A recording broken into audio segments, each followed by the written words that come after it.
Senhores telespectadores da UniTV, canal universitário, muito boa tarde. Nesse momento, damos início ao programa Grupo Mônaco de Cultura e Saúde, que vai ao ar, ao vivo, todas as quartas-feiras, às 14 horas.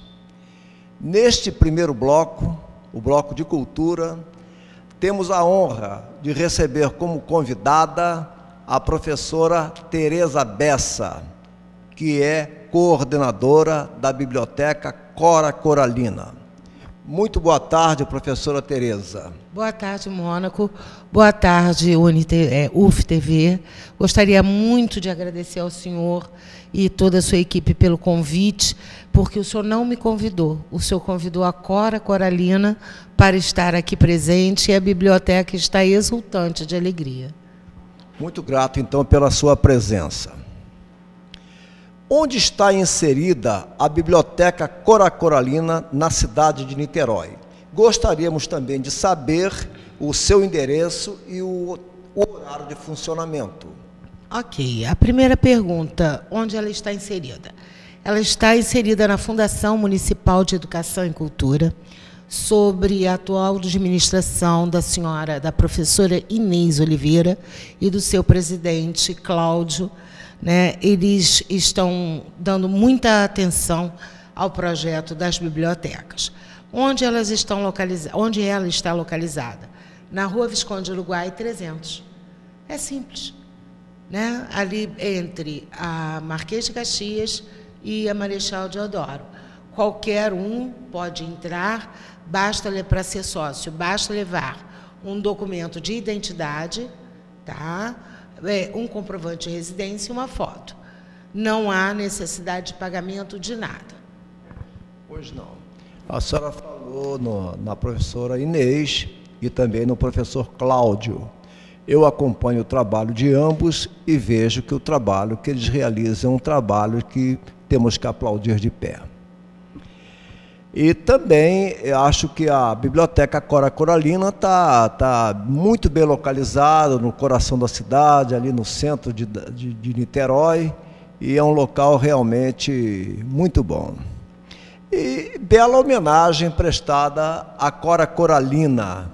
Poderia nos falar algo a respeito dessa patrona, Cora Coralina? Olha, a Cora foi uma desafiadora. Ela desafiou a sociedade da época, ela desafiou a própria sociedade patriarcal e o marido dela, que cansava de dizer a ela que preferia ver bezerros nascendo do que ler os poemas dela. E, ao falecer o marido, ela renasceu. Ela renasceu porque dentro dela sempre existiu uma poetisa, sempre existiu uma escritora, e ela se tornou imortal devido aos seus escritos, seus poemas. Então, falar de Cora é falar de alegria, falar de imortalidade, falar de esperança, falar de renascimento, enfim, é o coração do Brasil. Inclusive, amanhã nós teremos o dia inteiro envolvidos num passeio cultural ao Centro Cultural Banco do Brasil, na Rua Visconde do Rio Branco, no Rio de Janeiro, numa exposição exatamente com esse título, Cora Coralina, Coração do Brasil. E nós vamos levar alguns usuários para esse passeio, também gratuitamente. Sim, certamente será um passeio cultural que vai marcar todos aqueles que participarem. Também oficinas de artesanato. Sempre oficinas de artesanato. Nós temos um público da terceira idade, como eu chamo, melhor idade, que vive atrás de livros e precisa de ter pontos diferentes na cidade para colocar toda a sua criatividade, toda a sua potencialidade para fora.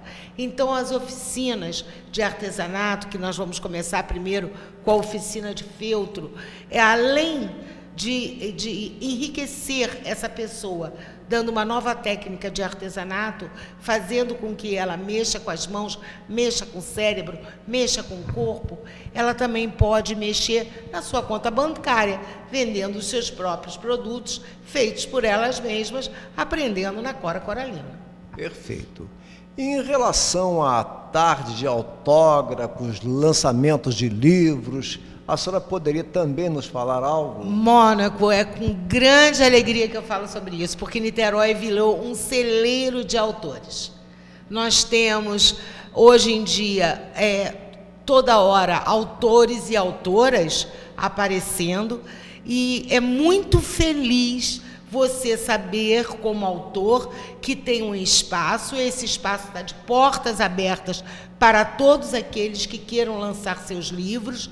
Nós nos empenhamos quanto ao lançamento, fazemos os contatos para convites, fazemos a propaganda através da Ascom, fazemos divulgação através da minha querida, né, superintendente Acleia Monteiro. Quer dizer, é muito feliz saber que existe a Cora Coralina e que Niterói virou esse celeiro de autores e autoras. São milhares de autores e autoras. É verdade, eu trabalho numa livraria há meio século e, para meu orgulho, me relaciono com vários escritores aqui da cidade e posso afirmar que Niterói é rico de escritores. Realmente é um município que tem muita gente, muitas academias de letras, e o trabalho realmente é notável. Exato. Nós temos até o exemplo de uma menina de 21 anos, Carol. Ela escreveu um livro, o livro é para criança, o livro é cor-de-rosa, ela se veste cor-de-rosa, enfim, a Carol é linda, o livro dela é lindo, enfim. Nós temos uma autora de 21 anos escrito para crianças. Perfeito. E contação de histórias? Sempre. Sempre.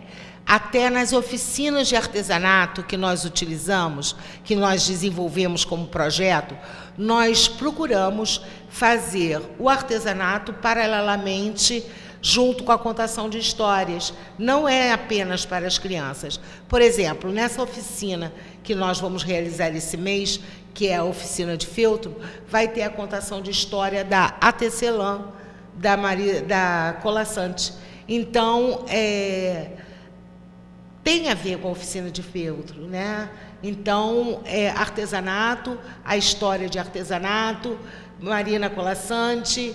Então, é uma tarde cultural, não fica só na coisa do artesanato, tem a coisa da leitura, nós temos todos já um projeto envolvido nisso, vai ser muito bom, eu acredito, eu estou investindo nessas ideias. E agendamento de grupos para visitação à biblioteca? Olha, Mônaco, o agendamento não é necessário, chegou, é atendido, tá? A única coisa nova que nós estamos fazendo esse ano não é um agendamento propriamente dito. Nós, em Niterói, temos vários grupos de vestibulares gratuitos, né? A UF tem o dele, né? Então, só que esse aluno precisa de um espaço, e esse espaço nós temos. Nós temos a varanda da Cora, nós temos uma bibliografia que está lá à disposição deles, nós temos pessoas que possam indicar melhores livros para quem vai fazer medicina. Então, quem vai estudar para medicina não pode ficar baseando seus estudos em volumes únicos. Tem que estar mais detalhados em volume 1, 2, 3 de biologia. Então, há um serviço de apoio claro, ao estudante. Não vamos dar aula. Para pesquisa e estudo. Exato, a gente não dá aula porque nós não temos no local nenhum professor de biologia, nada disso. Mas nós temos um acervo que propicia isso. Perfeito. Eu acho muito importante esse trabalho. Mesas de debate. Eu soube que no dia 3 de fevereiro, né? Foi linda. Eu acho que eu tive assim uma luz, né? Porque posteriormente é que eu fui saber do que eu aprontei. Eu não soube no momento, né? Eu consegui reunir dentro da Cora Coralina, numa mesa de debate sobre carnaval. Ito Machado, que é presidente da Associação das Escolas de Samba de Niterói, o senhor Ney Ferreira, que é diretor do Conselho Deliberativo, se não me engano, da Unidos da Cubango, né? Conseguimos o Ademar de Souza, que é componente da ala dos compositores da Mocidade Independente de Caraí, que é tricampeã de Niterói, e ele levou um menino de 21 aninhos, chamado Vinícius, que toca um cavaquinho, toca um violão, tem uma voz maravilhosa, né? E é especialista em samba de raiz. Então, é um menino de 21 anos que sabe músicas lindas, sambas antigos, marchinhas, enfim, ele embelezou. Teve a presença da Cristina Caparica, quer dizer, eu reuni a nata do samba dentro da Cora Coralina e eu não estava sabendo. Foi muito engraçado, porque eu só fui saber do peso da coisa, né? E esse trabalho, quem começou a desenvolver foi a Neuza, em 2008. O objetivo dele esse ano é ser transformado em livro pelo senhor Salvador Mata e pela professora Neuza, né? E eu estou lá para fazer mais um lançamento de livro, que eu tenho certeza que vai ser um sucesso. O professor Salvador Mata e Silva presidiu o Instituto Histórico Geográfico de Niterói por muitos anos, é autor de várias obras. E nós temos em nosso acervo. E nós temos uma admiração muito grande pelo professor Salvador. E eu tenho muito carinho, além da admiração, é claro. Eu lhe pergunto, houve algum representante da Neotur? Houve, a senhora Cristina Caparica. Sim, a Cristina. Houve. Sim. Foi uma tarde maravilhosa, porque nós conseguimos reunir, talvez pelo espírito do evento, né? Nós conseguimos reunir não só a parte da Neotur, mas também a parte interessada do samba, que são os sambistas. Sim. E tudo acabou numa roda de samba de raiz maravilhosa, que se a gente pudesse, Mônaco, a gente tinha varado à noite.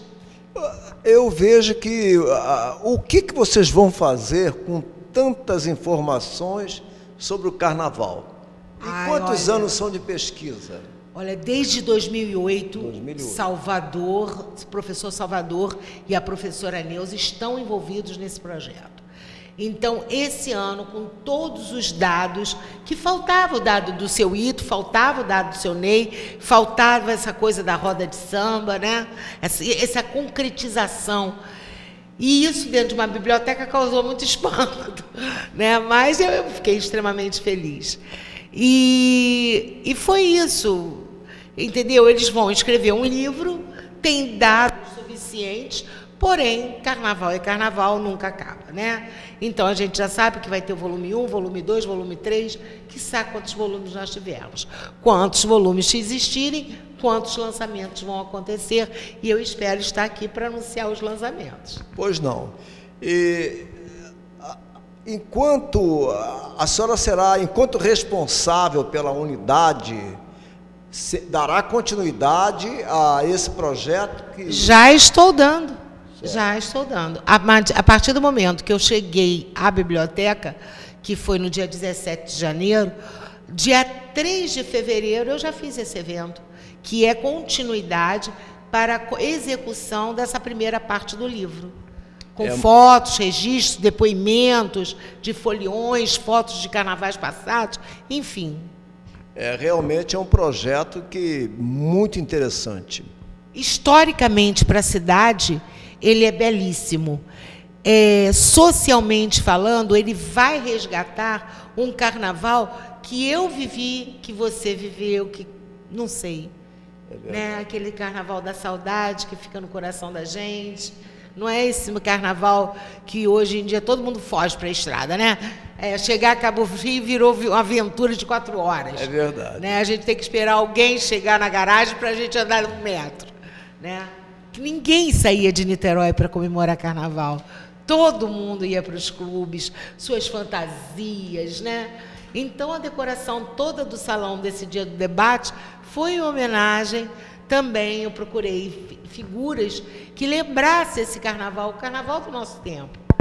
O Carnaval do Canto do Rio, a Noite dos Sócios, o Bloco do Canto do Rio, né? Enfim, os dragões do Canto do Rio. Né? Eu presenciei, fico assim, era realmente maravilhoso o carnaval. Era fantástico, Eu ninguém participei. saía, ninguém viajava, todo mundo ficava na cidade, que isso? Eu, por 4 anos, fui jurado de desfile de escola de samba em Niterói. Não, isso eu ainda não fui. Mas foi uma coisa maravilhosa. A gente Isso fica ainda não foi. saudoso daquela época. Mas na época do governo Valdeir Bragança, devido meu pai ser rotariano e ele também era, então nós éramos convidados para fazer parte ali do Camarote Central. E eu me apaixonei perdidamente. E eu já desfilei lá, na época que a Viradouro, né, fazia desfile em Niterói, eu saía, chegava lá no final da Amaral Peixoto, vestia a roupa da Cubanga e vinha atrás. Voltava tudo de novo. Então eu já saí pelas 2 unidades também. Realmente uma fase maravilhosa. Mas era uma coisa muito boa, ô Senhor. Professora Tereza, gostaria que a senhora também nos falasse um pouco sobre o acervo da Biblioteca Cora Coralina e o seu atendimento. Olha, eu não chamo atendimento, eu chamo de acolhimento. Acolhimento. Em primeiro lugar, porque acolhimento, porque a gente não atende, a gente acolhe o leitor. A gente procura fazer desse leitor uma pessoa extremamente especial nesse momento. É aquele que quer resolver um problema, é aquele que precisa fazer um trabalho. Então a gente acolhe, né, com atenção, com carinho, com educação, água gelada, sabe? Um bom acervo. Nós temos, hoje em dia, 12 mil, mais ou menos, e fora as outras mídias, que está em torno de 8 mil, porque não tem só o livro, nós temos revistas, DVDs, as antigas fitas VHS, CDs, enfim, nós temos um acervo maravilhoso. E fale-nos também sobre o público que frequenta a biblioteca. Mônaco. E também, se possível, até por curiosidade minha, né, os autores e as obras que são mais procuradas. Mônaco não tem um público definitivo, tá? Eu tenho, assim, todas as tribos, né, da criancinha até o idoso, do Machado de Assis, ao Pasquim, à revista da ABI, que tem chegado bastante. Enfim, todos os leitores são leitores. Certo. Agora, faz parte do Plano Municipal de Educação. Com certeza, conseguimos. Hoje, com muito orgulho, eu digo que a Superintendência de Ensino, a FSDE, que é a nossa, aspas, chefe, a nossa senhora professora Cléia Monteiro. Bom, a compra do livro é feita para a rede, né? E também recebem... Olha, nós temos várias parcerias. Sim. Primeiro, a grande parceira nossa, a comunidade. É ela que mantém o nosso acervo, doando os livros didáticos, livros literários, né? Eles fazem lá um critério de avaliação e trazem, né? Às vezes é muita quantidade, nós damos para as outras 5 unidades, inclusive uma tem o nome do seu pai, Silvestre Mônaco, que agora está no SESU. Pô, eu não te contei, né, Mônaco? Nós somos 5 bibliotecas.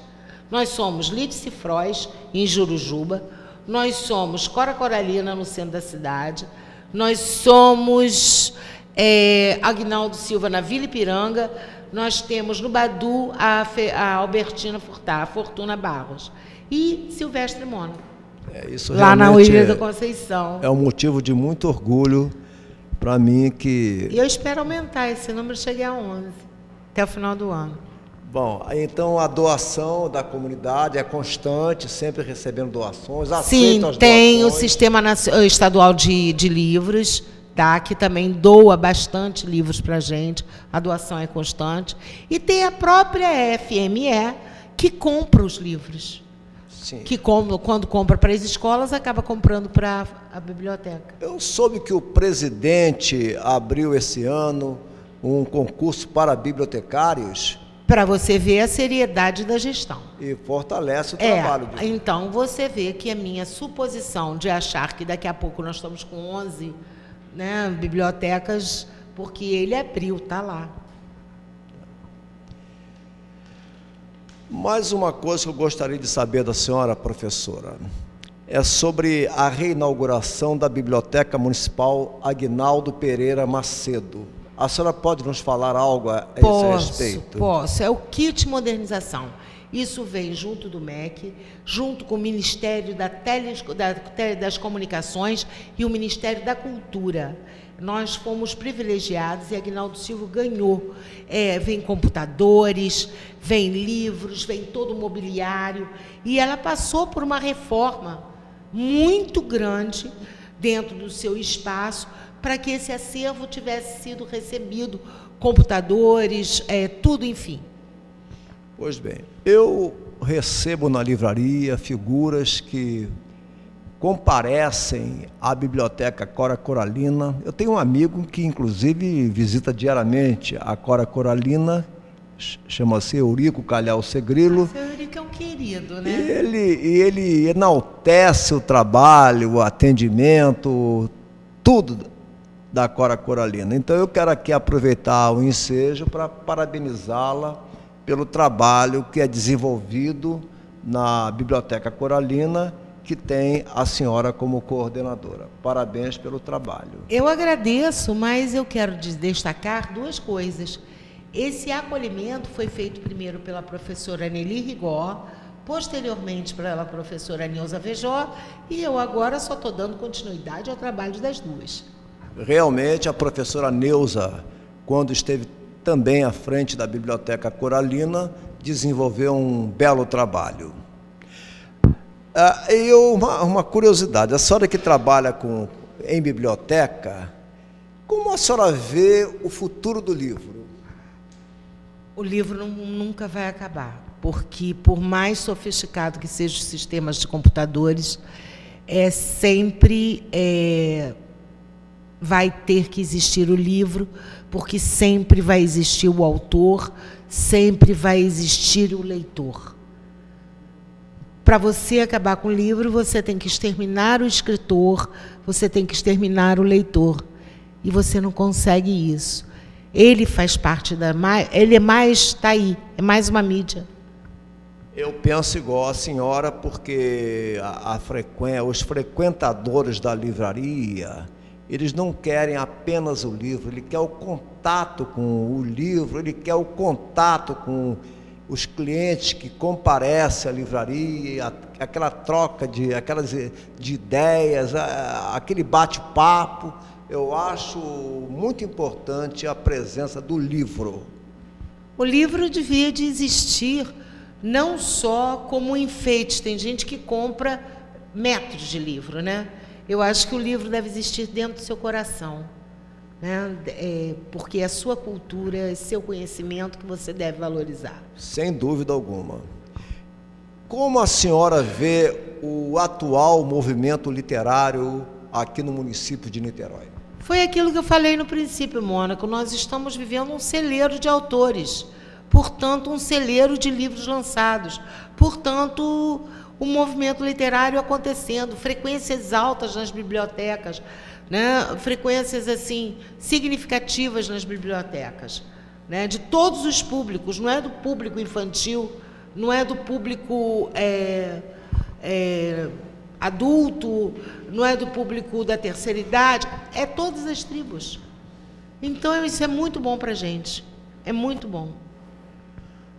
Gostaríamos que a senhora dessas suas considerações finais para o nosso programa. Bom, em primeiro lugar, eu gostaria muito de agradecer ao senhor, né, a você, Mônaco, pelo espaço que você deu, não para mim, para a Cora, para o nosso trabalho, para a nossa vivência diária. Isso para a gente foi um carinho enorme, né? Agradecer a Cleia Monteiro, a Nelly Rigó, que permitiram que eu estivesse aqui hoje falando da minha paixão Cora Coralina com vocês. e para vocês, convidar vocês para frequentar a Cora Coralina, encontrar-se comigo lá, para a gente juntos ler um livro, contar uma história, fazer um passeio, fazer uma oficina, enfim. Nós estamos lá para ouvir vocês, adotar as suas ideias, enfim, estamos lá para receber vocês de braços abertos. Poderia nos voltar a falar sobre o endereço da Biblioteca Cora Coralina? Mais uma vez, Rua Visconde de Uruguai, 300. O telefone 2717-3289. Repetindo, 2717-3289. Muito obrigado pela sua presença, que muito nos honrou, professora. Quero informar aos telespectadores que ontem estive reunido com o diretor do jornal A Tribuna e Jornal de Caraí, professor jornalista Jordão Amora, e estamos envolvidos numa programação de homenagem ao historiador Luiz Antônio Pimentel, que completará um século, se Deus quiser, no próximo ano de 2012. Várias entidades culturais o homenagearão, as academias de letras e outras instituições mais. Ele será homenageado todo mês por uma entidade cultural.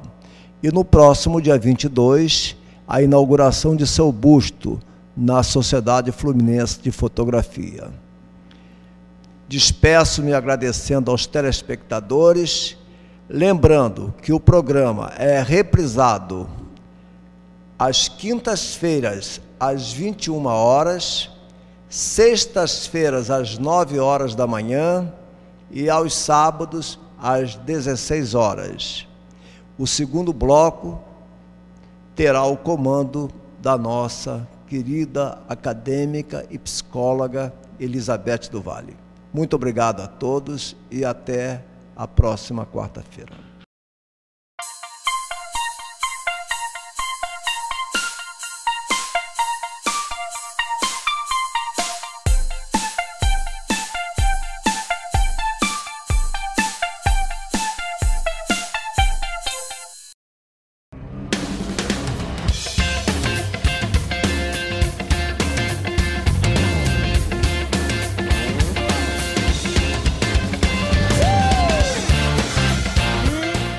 Com o começo do ano, novos alunos chegam às universidades. Nos dias 31 de janeiro a 2 de fevereiro, os estudantes que foram aprovados no vestibular 2011 da UF realizaram suas matrículas. E para ajudar na recepção dos calouros, a universidade desenvolveu o Programa de Acolhimento Estudantil, PAI. Criado em 2007, o PAI tem como objetivo fazer com que novos alunos e familiares tenham um primeiro contato agradável com a universidade. Para isso, são preparadas várias atividades culturais, além de diversos projetos montados por outros alunos e funcionários da UF. Tudo para que os estudantes fiquem mais à vontade dentro do meio acadêmico. Estamos aqui com o Abel, que ele vai falar um pouquinho para a gente como é que funciona o NTI, como surgiu a ideia da criação desse núcleo e qual parcerias que eles fazem com os outros setores da universidade. O NTI, né, é um núcleo de tecnologia da informação da universidade. Tem parcerias, né, com o IDUF, por exemplo, que é o sistema de cadastro dos usuários, né, as pessoas fazem inscrição online lá. Tem outros projetos como esses aqui, que é do sistema dos laboratórios, que é utilizado, a Web TV, que faz transmissões de conselhos universitários, e muitos outros projetos, né, o e-mail da UF, o UF e-mail também, é parceria com o NTI, e é tudo relacionado à tecnologia da informação, vem lá do NTI. Em 2011, o PAI passou a ser coordenado pela Pró-Reitoria de Assuntos Estudantis, com o objetivo de estabelecer novas parcerias na cidade de Niterói e melhorar ainda mais o acolhimento dos calouros. O programa do acolhimento estudantil ele foi criado há alguns anos atrás pela Pró-Reitoria de Assuntos Acadêmicos, a PROAC, né? Hoje ela está sendo conduzida pela nova Pró-Reitoria PROAS, mas dentro dessa parceria a universidade tem procurado acolher os nossos estudantes que vêm se matricular e ao mesmo tempo fornecer todo tipo de informação que possa ser útil para esse estudante, né, sobre as bolsas que existem na UF, sobre as oportunidades de projetos, para que ele se sinta não apenas acolhido, mas informado sobre tudo que é relevante para ele na universidade. O tema da edição desse ano foi Muito Prazer, eu sou da UF, e contou com visitas a barracas de projetos e divulgação de vídeos institucionais.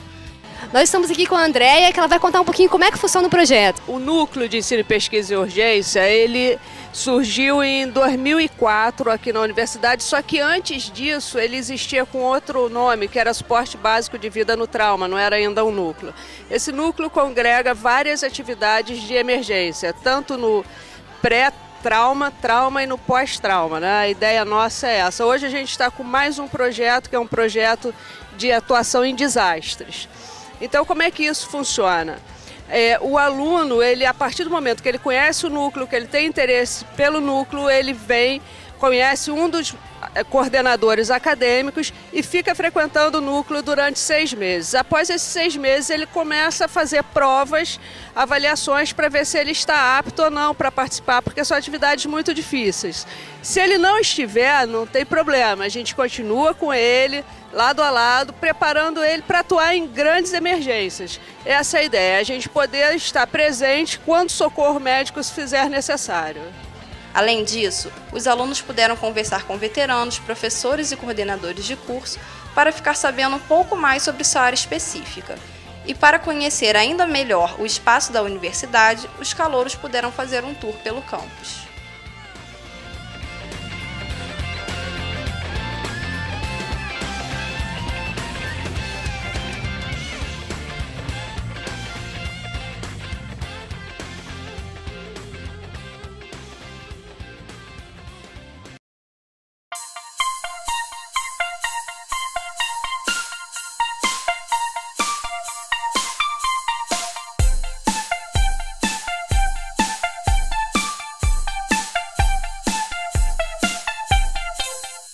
Uma boa tarde para você que nos assiste, telespectador da UniTV. Hoje, como vocês veem, retorno na Berlinda respondendo a algumas questões que chegaram por e-mail e que eu não gosto de deixar acumular muita coisa, porque tudo que a gente faz sem disciplina acaba se fazendo de uma maneira assim não muito agradável ou não muito a contento para quem faz, pelo menos para mim, que sou uma pessoa bem disciplinada. Então, à medida que chega um certo número de e-mails, eu gosto de responder, até porque pela consideração das pessoas que nos enviam, né, para não deixá-las sem um feedback, né? Então, hoje temos aqui algumas questões que a gente vai tentar ver, na medida do possível, se pode dar alguma orientação. Então, vamos à primeira pergunta que nós temos. Diz assim: tenho 3 filhos, um com 22 anos, terminando a faculdade de Direito, outro com 20 anos, na Faculdade de Educação Física, e uma moça com 16 anos. E é com ela que me preocupo, pois percebo que sonha demais, não se liga nos estudos e adora um espelho. Vive trocando a cor do cabelo e nunca está satisfeita com sua aparência. Coisa que é muito próprio dessa idade, né, dos jovens. Quer dizer, aí ainda final de adolescência, né? Tenho a impressão que ela só se preocupa se está bonita, se está sendo elogiada, e com isso fico aflita de ver o tempo passando, e quando eu falo sobre esse comportamento irresponsável, ela diz que sou muito angustiada e me manda relaxar. Meu marido diz que a culpa é minha, que fui deixando as coisas acontecerem e não dei limites a ela. Isso tem me causado uma sensação de culpa. Será que posso ter atitudes mais eficientes?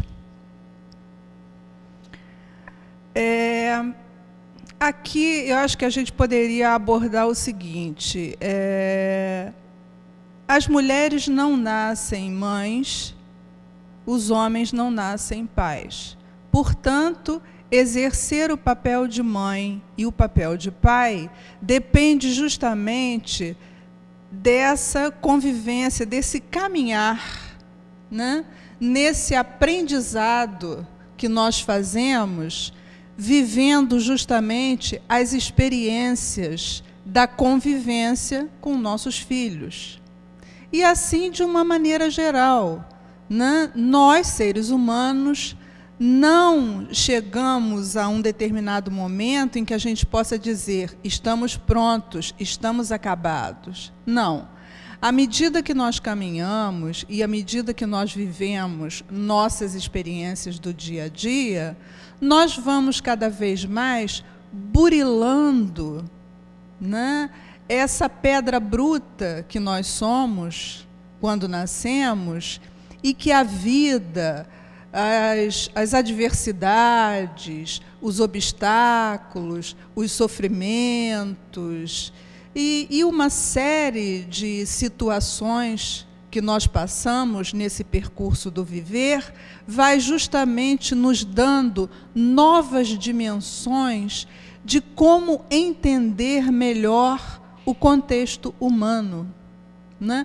Ou o contexto de uma maneira geral, né? O contexto em que todos nós vivemos.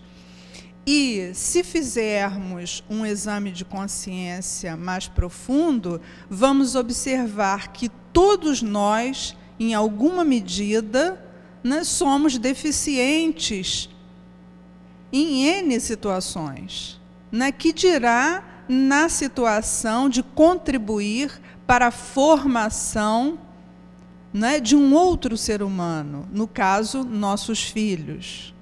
Né? Uma outra questão que eu gostaria de alertar é o seguinte: é que os filhos não são iguais.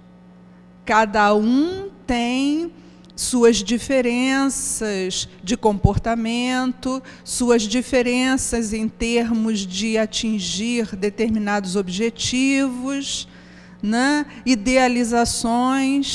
Idealizações, é bom que a gente sempre tenha a percepção de que o idealizado é da ordem do imaginário, portanto, será inatingível, né? As idealizações nossas e de nossos filhos, né, elas não serão preenchidas. Por que não serão preenchidas? Porque quando a gente idealiza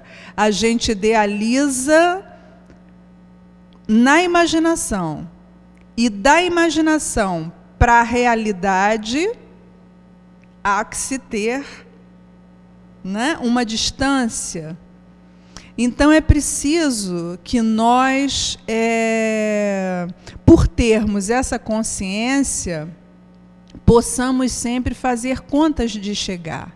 Bom, ela é uma pessoa diferente dos outros 2 filhos, que se dedicam mais aos estudos, que são mais disciplinados, talvez, mais focados nas coisas que querem, e ela está me parecendo que ainda não sabe muito bem o que ela quer, e muito menos ainda, talvez, quem seja ela mesma. Todo ser humano também, nós também passamos por essas situações.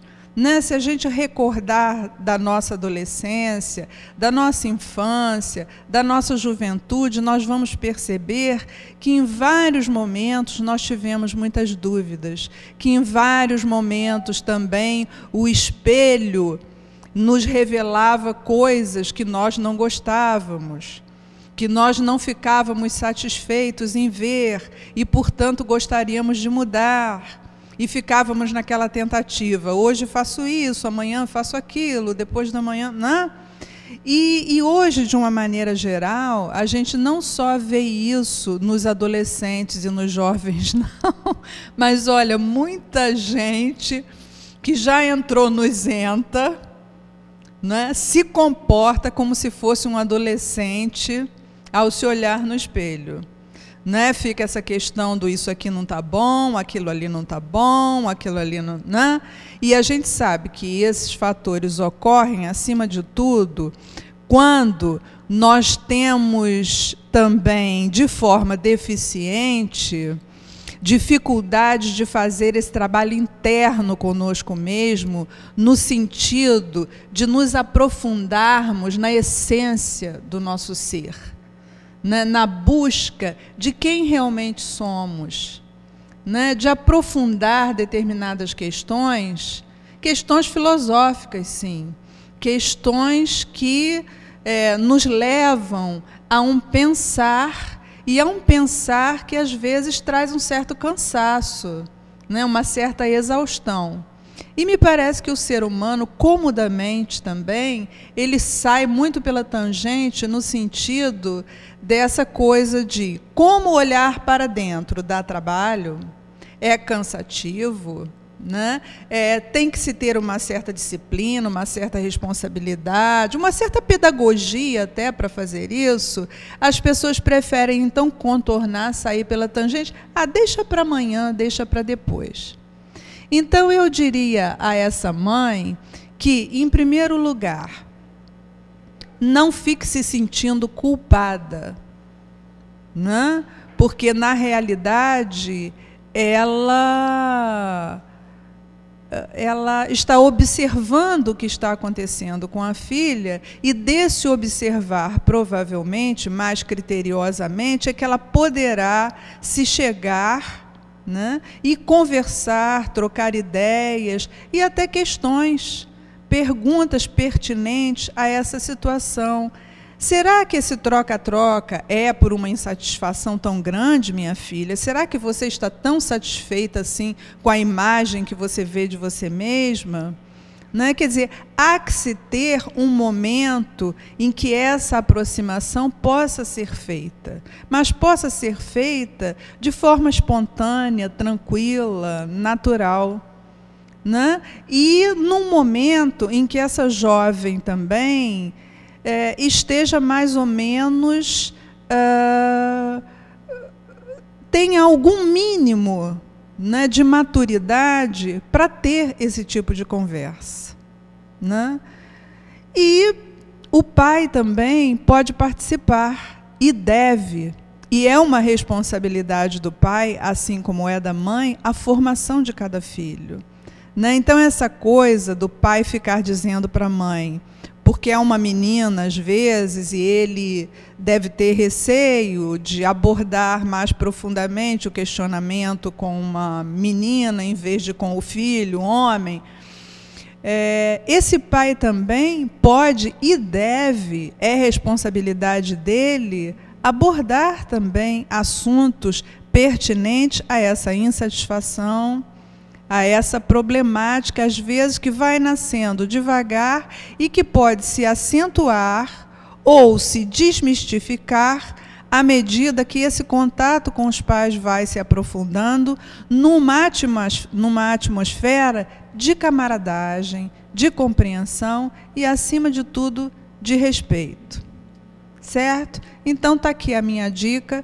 Eu espero que vocês possam aproveitar dessas palavras e, com aquilo que vocês já conhecem da filhota, né, agir aí com um pouquinho mais de eficiência, talvez um pouquinho mais, nem de eficiência propriamente, mas de encorajamento, de tocar na coisa, né? A gente precisa também assumir um pouco mais de autoridade com os filhos, na ligação com eles, e saber que autoridade não é autoritarismo.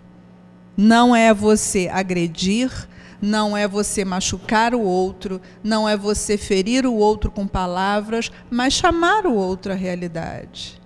Não é? É uma tarefa dos pais, né? E nós não devemos abrir mão dessa tarefa, para que os nossos filhos não caiam na mão de outras pessoas que possam ser muito prejudiciais, né, em influências e uma série de situações. Então, nós devemos fazer por onde, né, exercer essa tarefa de educadores, né? A educação começa em casa, sim.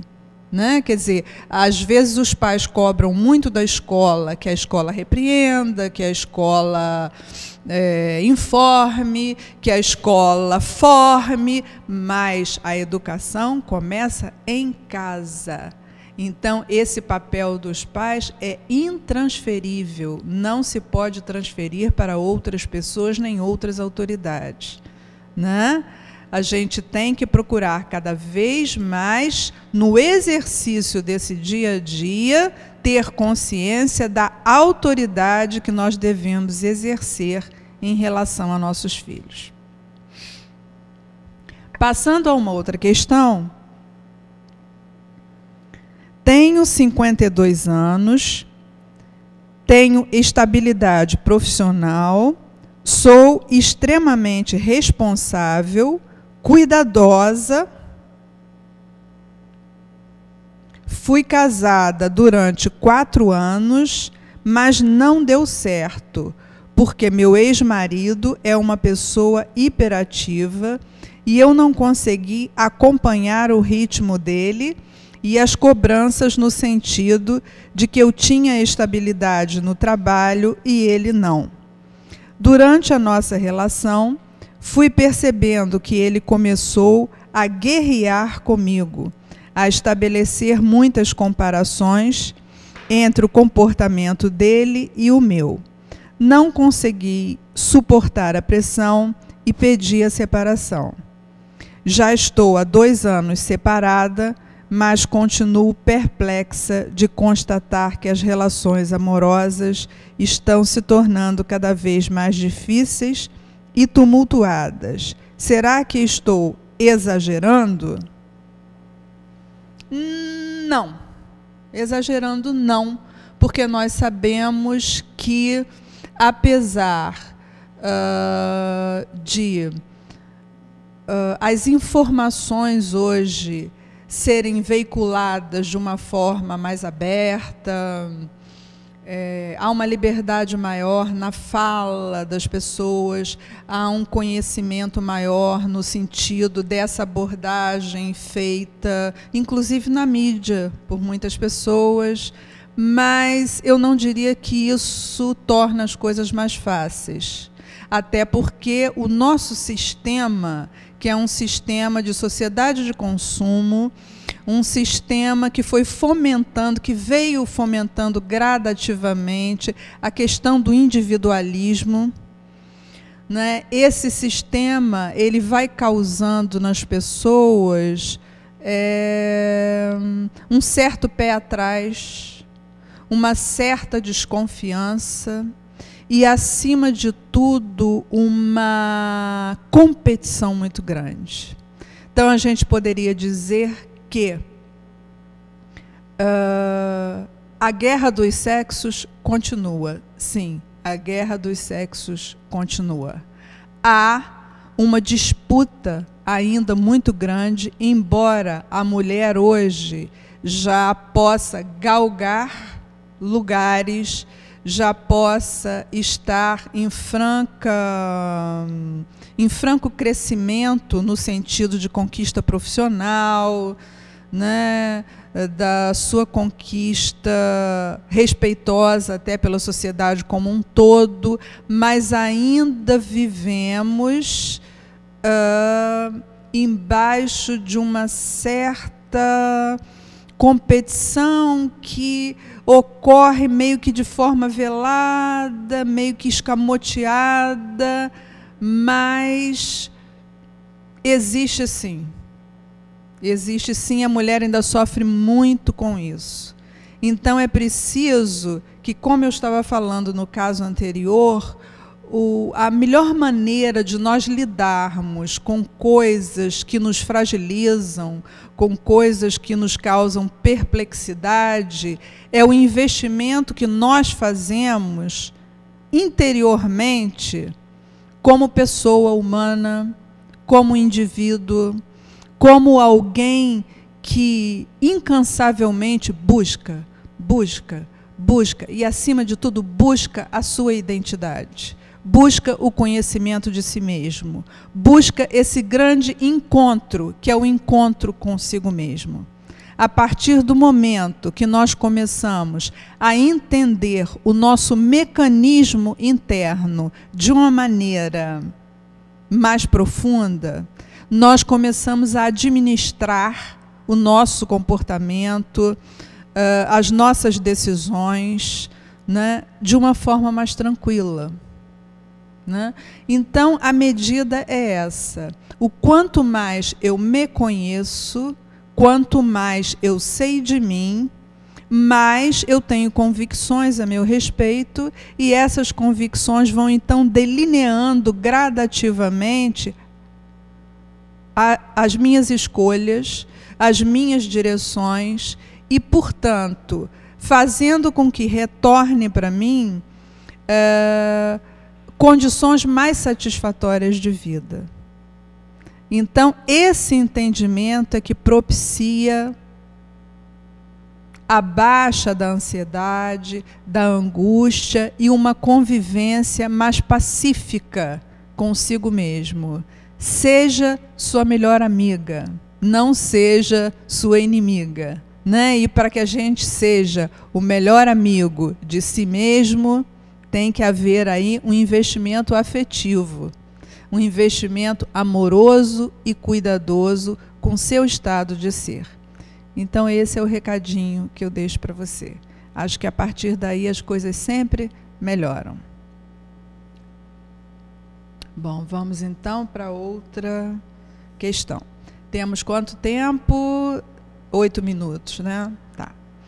Elizabeth, tenho 22 anos, sou homossexual e me separei da minha família por causa de um namorado que morou comigo durante 1 ano. Meus pais tinham um horror dele e me disseram que se eu optasse pelo namoro com ele, eu teria que morar em outro lugar. Então eu saí e fui morar com ele. Mas nós discutíamos muito porque ele queria que eu trabalhasse em casa, cuidando de tudo, sem ajuda nenhuma dele. Enfim, sei que me precipitei e agora estou sofrendo de um vazio muito grande e me sentindo muito só. A única coisa que me mantém de pé é o meu trabalho atual. Estou lutando para superar as perdas. Gostaria de procurar meus pais, mas não tenho coragem. Só mantenho contato com minha irmã, que é mais velha que eu, é casada e tem 2 filhos. Mas o marido dela também não gosta que ela esteja comigo. Sofro pelo preconceito familiar e também porque não sou extrovertido. Eu sou inibido, não tenho trejeitos femininos, fico muito na minha e por isso me sinto ainda mais como um peixe fora d'água. O que fazer? Bom, acho que aqui, acima de tudo, reconsiderar essas situações que, às vezes, a gente dá como definitivas e encerradas, mas a vida nos mostra que nada na vida está definitivamente resolvido e encerrado. Né? A única coisa que encerra situações é a morte. Né? Morto não pode mais reivindicar, não pode mais voltar atrás, não pode... Se eu não estou morto, eu posso sim, por que não? Né? Ainda mais se tratando de um convívio familiar. Então, essa situação de me afastei dos meus pais e agora não posso mais procurá-los, por quê? Será que esses pais seriam tão agressivos assim, depois de já passado um tempo? Eu não acredito. Né? Pai e mãe é uma tarefa em que a gente... Eu sei porque sou mãe também, sou avó, e posso dizer, portanto, que esse trabalho de ser mãe, esse papel, né, de ser mãe e pai, de ser avô, avó, é um papel de uma conquista diária. né? Isso não acaba nunca, assim como nós, eu já falei, nós não estamos prontos, nenhum de nós. Mesmo que tenhamos mais idade, mesmo que já tenhamos passado por muitas coisas na vida, mas sempre é tempo de reconsiderar, sempre é tempo de retomar alguma coisa que às vezes ficou perdida, que às vezes ficou num processo latente, mas que pode ter continuidade, né? Pode avançar. Então, por que não, mesmo com certo receio, né? E às vezes com um pouco de medo, né? Se não fazemos as coisas com medo ou com certo receio, nunca tentaremos nada novo, nada diferente. Ah, porque morro de medo. Vai morrendo de medo mesmo. É assim que a gente faz as coisas, as tentativas, ou as situações de primeira vez, muitas vezes, né? Esse tenho medo, não tenho coragem, isso é uma coisa... 3 minutinhos, tá? Isso é uma coisa que todos nós, no fundo, temos diante de situações novas, de situações ainda não vividas.